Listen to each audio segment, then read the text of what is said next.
हसन साहब, नवाज शरीफ ने Avenfield reference में बरी होने के बाद कहा कि मामलात को अल्लाह पर छोड़ा था, उसी ने सरखरू किया, जबकि शहबाज शरीफ ने बयान दिया कि अदलिया का शुक्रिया जिसने इंसाफ दिया। लीगी कारकुनों के भंगड़े, मिठाइयाँ तकसीम की गई, आप कुछ कहना चाहेंगे? नहीं, मैं कुछ नहीं कहना चाहूँगा। उसकी वजह यह है कि ये तो एक्सपेक्टेड था और फिर इनका शुक्रिया भी एक्सपेक्टेड था। इन्होंने बांट के दिया है। एक भाई ने, रिलीफ शरीफ ने अल्लाह का शुक्र अदा किया है। छोटे ने अपना, जाहिर है उनको भी शुक्रिया अदा करना चाहिए था, उन्होंने किया है, टीटी से लेके अब एवनफील्ड तक। और लेकिन देखो, मुझे समझ नहीं आ रही है पाकिस्तानी बंदा किधर जाए। जिसने सज़ा सुनाई वो भी मी लॉर्ड थे, जिन्होंने, ज़ाहिर है मैंने आपने तो नहीं किया ये काम, वो भी मी लॉर्ड थे। जिन्होंने सुरखरू फरमाया वो भी मी लॉर्ड है। मुझे समझ नहीं आ रही कि ये कौम किदी मानुमासी कबे। वो ठीक थे, ये ठीक है। अच्छा, कौम पहले भूख नंग की वजह से ना वो साइंसी हो गई है, साई लोग है सारे सड़कों पे फिरते। अब इस तरह का जब फैसला आता है तो ज़ाहिर वो कन्फ्यूजन, या तो पहलों को पकड़ो और उनको सजाएं दो, अजीब व गरीब है। अच्छा, फिर कॉन्ट्रडिक्शन है, एक अल्लाह का शुक्र अदा कर रहा है, एक अदलिया का शुक्र अदा कर रहा है। लेकिन जिनका शुक्र अदा करना चाहिए उनका भी शुक्र अदा करें। और आखिरी बात यह है कि ये इसको कुछ स्कैंडलाइज करना नहीं चाहिए। मुमकिन है नवाज एंड कंपनी ने एवनफील्ड का कंप्लीट मनी ट्रेल दे दिया हो, लेकिन उसको पब्लिक कर देना चाहिए ताकि लोगों के अंदर जो एक ख़ास तरह का एक फ्रस्ट्रेशन फैल रही है, लैक ऑफ फेथ बढ़ता जा रहा है। याद रखना, बाज़ औक़ात कौमों के साथ ऐसे हादसात, ऐसे वाक़यात होते हैं जो उनकी नफ्सियात बर्बाद कर देते हैं। लोगों को शऊरी सतह पे मालूम नहीं होता कि हमारे साथ क्या हुआ है।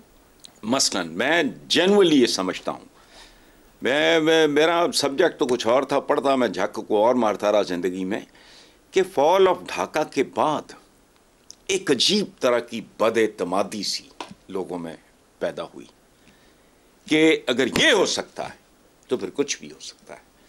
सो इनको चाहिए कि जो इन्होंने मी लॉर्ड्स को वो दिया है मनी ट्रेल वगैरह, जाहिर है वो कहते भी रहे हैं, वो जनाब स्पीकर ये हैं वो ज़राए वगैरह वगैरह, तो लोगों को बता दें वो।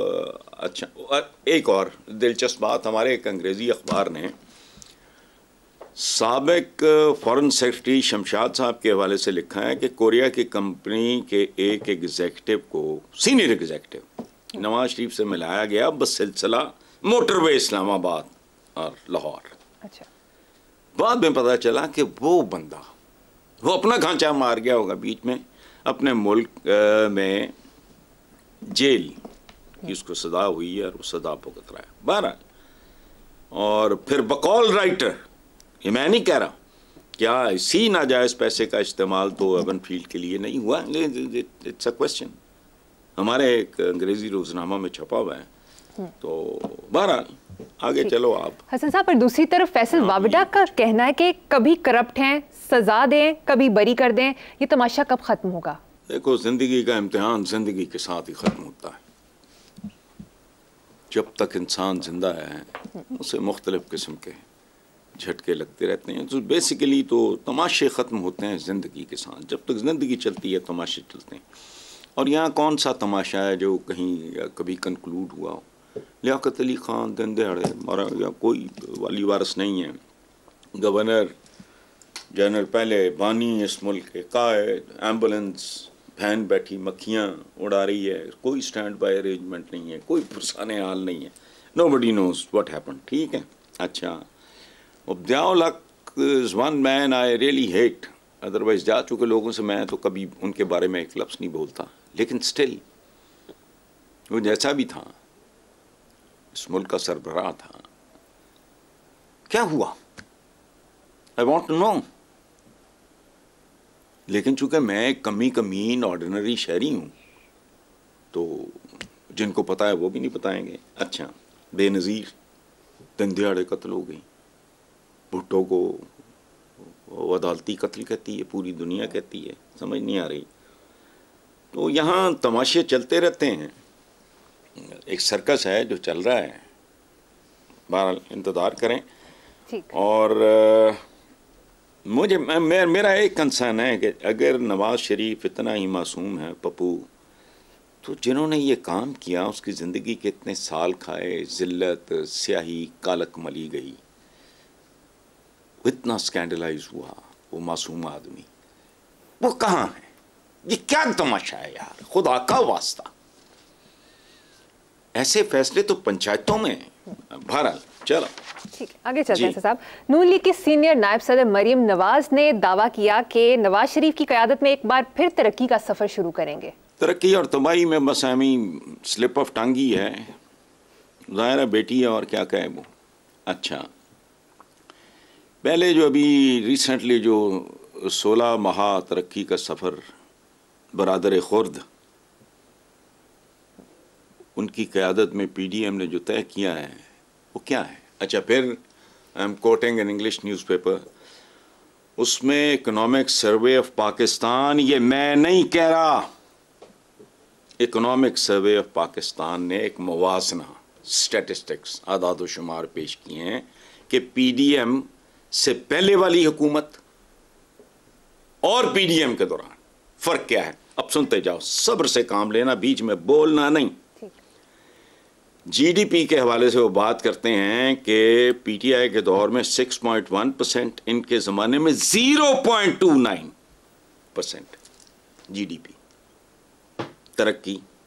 सुभान अल्लाह। इंडस्ट्रियल ग्रोथ तब थी 7.19, इनके दौर में हुई 2.94 94 में। लार्ज स्केल मैन्युफैक्चरिंग तब थी 10.61%, इनके होते PDM 8.11%। ज़ाहिर है इलेक्शन के खर्चे वगैरह। अच्छा, एक्सपोर्ट्स की सूरत हाल क्या थी? $28.83 बिलियन PTI के, इनके $21.20 बिलियन। तरसीलात ज़र PTI के दौर में था 26.10 बिलियन, इनके होते हुए नहीं, हाँ 26.10, इनके होते हुए रह गया 20.50। फूड इन्फ्लेशन यानी हमारी प्यारी महंगाई 12% थी तब, इनके होते हुए हुई 38%। ये जो चूं चूं का मुरब्बा था ना, कहीं की ईंट कहीं का रोड़ा, भानुमती ने कुनबा जोड़ा, फर्क देखो। हालांकि गवर्नेंस उनकी भी गई गुजरी थी। PTI के अपने लोग मुझे आके कहते थे कि हसन भाई हमें तो अपने हलकों में जाते हुए शर्म आती है, हम जा नहीं सकते। लोग इतने उकता गए थे। लेकिन इनकी अचीवमेंट देखो, वो 12% पे लोग गाला दे रहे, गाला काट रहे सन, तो हुण 38%। अगर मरियम नवाज का हिसाब, खैर वो उसको बेचारी को इकोनॉमिक्स का, ज़ाती इकोनॉमिक्स इन लोगों की ठीक है, इसलिए इनको सारी इकोनॉमिक्स ठीक लगती है। ज़ाती तरक्की इनकी रुकती नहीं, इसलिए सब ठीक है, चलने दो। ठीक है, अगली खबर पे चलते हैं साहब। इंट्रा पार्टी इलेक्शन के लिए बैरिस्टर गौहर खान बाकायदा चेयरमैन नामजद कर दिए गए हैं। चेयरमैन PTI ने मंजूरी दी। क्या मरूसियत को डिस्करेज किया गया है? ये भी कहा जा रहा है कि बल्ले का निशान यकीनी बनाने के लिए आर्जी बंदोबस्त किया गया है। दूसरी जानिब नंदों के साथ इख्तलाफात की बुशरा बीवी की एक मुबैना ऑडियो भी सोशल मीडिया पर धड़ाधड़ चल रही है, क्या कहेंगे? अच्छा, मैंने पहले तो मैं आपसे बात कर लूँ ना, एक अनार 100 बीमार वाला मुहावरा सुना आपने? आपने एक सवाल में 3 ठोक दिए। तबीयत मेरी ख़राब है, बुढ़ापे का अखीर है, आप एक सवाल में 3। अच्छा देखो, ज़ाहिर है इमरान को मरूसियत से कौन रोक सकता था, चूँकि यहाँ पार्टीज़ नहीं होती, ये डिपार्टमेंटल स्टोर्स होते हैं, ये पेट्रोल पंप्स होते हैं, ये शुगर मिलें होती हैं, ये पॉलिटिकल पार्टीज़ नहीं हैं, ये बेसिकली ज़ाती प्रॉपर्टी होती है। ठीक है, अच्छा तो कौन रोक सकता था उसको? लेकिन किसी न किसी को तो सौंपनी थी, उसने बेहतर किया। अच्छा, लेकिन वो जो दूसरी बात आपने की है कि बल्ले का निशान वगैरह, तो बल्ला जो है सिर्फ बॉल को हिट करने के लिए नहीं होता, इसके बहुत सारे इस्तेमाल हैं।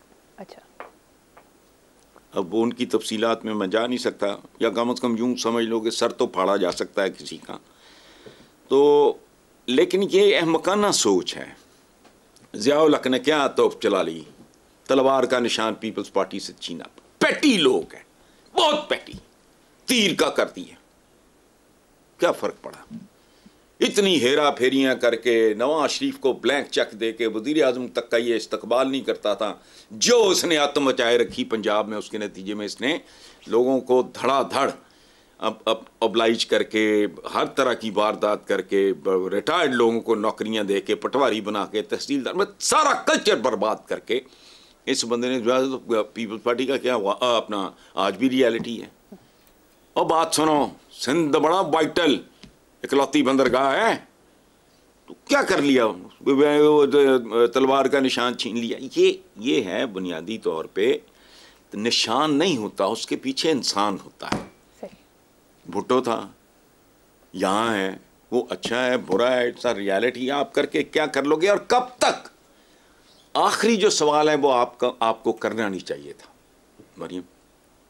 ये घरेलू मामला है और ये हमारा कल्चर है। मुझे बताओ, आपने ज़िंदगी में बेटा कितने घर देखे हैं जहाँ कोई भाभजें और नंदें चुड़ैलों की तरह आपस में ना लड़ती हों या चोंचे ना? नॉर्मल बात है, हमारा कल्चर है, तो उसमें नॉर्मल। और दूसरा ये गैर सियासी था, अंदरूनी सा घरेलू सा मामला है, मुझे कोई दिलचस्पी नहीं। I don't want to comment. Peoples Party के राजा परवेज अशरफ ने कहा कि इम्कान है नून लीग के साथ मखलूत हुकूमत बनाएंगे। राजा परवेज अशरफ अच्छे आदमी हैं, इनसे मुलाकात के बाद मुझे अंदाज़ा हुआ कि ये तो बड़ा नफीसा आदमी है। शक्ल से वो क्रूड से लगते हैं, लेकिन ये बात उन्होंने बड़ी बात ठीक की है, लेकिन ये है बड़ी मज़े का केस। उसकी वजह है मरियम, मखलूत हुकूमत कैसे ठीक हो सकती है? हमारे यहाँ तो मखलूत बंदा बारे में नहीं, उसे खुसरा ख्वाजा असरार, वो पता नहीं क्या क्या ट्रांसजेंडर कह के उसकी मत मारते, तो वो मखलूत ही होता है ना बेचारा, उसका पता नहीं होता। वो एक कॉम्बिनेशन होता है औरत का, मर्द का, ये जो भी कह लो। और इस मुल्क में तो एक पार्टी की हुकूमत हो तो वो लोगों की बोटियां नोच लेती हैं। जहाँ इतनी चोंचें होंगी तमाशा देख लेना, और मुझे कोई दिलचस्पी नहीं, कभी नहीं। मैंने कसम खा ली है कि अब कुड़ना नहीं